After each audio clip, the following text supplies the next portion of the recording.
Na última segunda-feira, o São Paulo divulgou que Hernanes foi ao gramado do Citeira Barra Funda realizar trabalhos de fisioterapia. O meia se recupera de um estiramento muscular na coxa direita sofrido no início de outubro. Apesar da presença de Hernanes no campo, o jogador ainda está distante de um retorno. Ele sequer utilizou uma bola nos exercícios comandados pelos fisioterapeutas e ainda não está liberado para realizar atividades de maior intensidade no gramado. Hernanes sofreu estiramento muscular na derrota do São Paulo por 2-1 para o River Plate na Libertadores na Argentina. Sem condições de jogo, ele está totalmente descartado para o duelo contra o Binacional que acontece nesta terça-feira no Morumbi.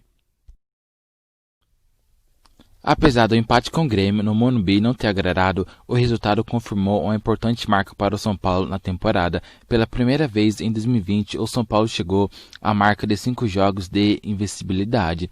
Até então, o time de Diniz havia batido na trave em 3 oportunidades. A primeira foi logo nos 4 primeiros jogos do ano, com 2 vitórias e com 2 empates, incluindo um 0-0 com o Palmeiras em Araraquara.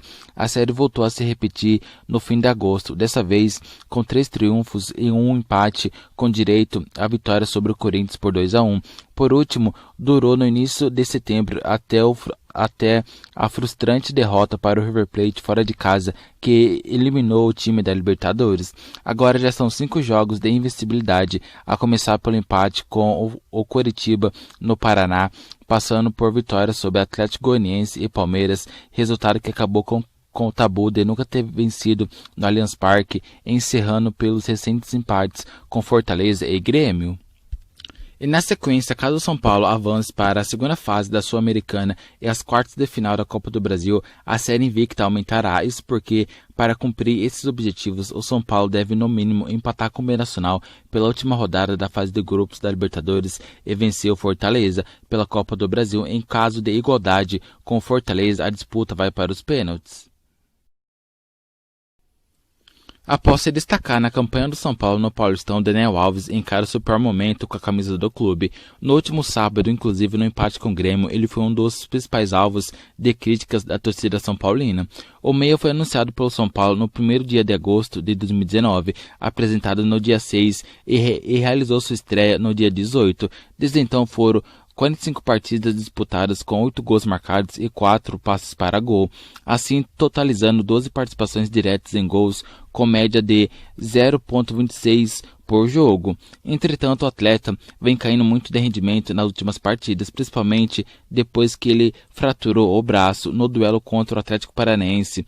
A sua última participação direta em um tento do São Paulo foi há mais de 2 meses, no dia 13 de agosto, na vitória por 1-0 sobre o Fortaleza. A partir de então, foram 7 jogos realizados pelo meia.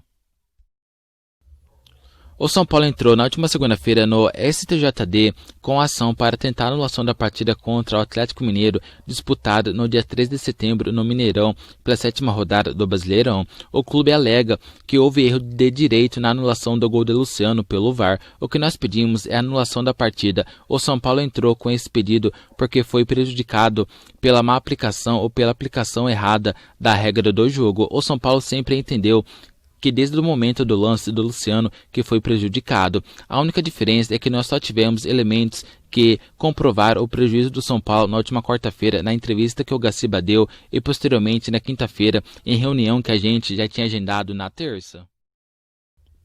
Então consideramos esses fatos e que podemos entender que foi má aplicação da regra e não uma interpretação errada ou certa, que seria um erro de fato. A gente entende que foi constituído um erro de direito e com base nisso a gente precisa dos pontos, que os pontos entende que essa partida precisa ser anulada e que a gente não pode ter perdido esses 3 pontos, não dessa forma e não depois do que aconteceu, afirmou Pássaro.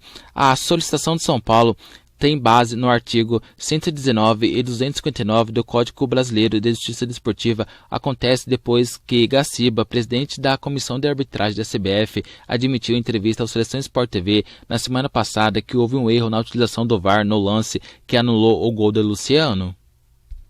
A medida anunciada pelo clube na última segunda-feira também é uma reação depois das manifestações da diretoria do Grêmio de tentar anular o empate por 0-0 com São Paulo no último sábado no Morumbi.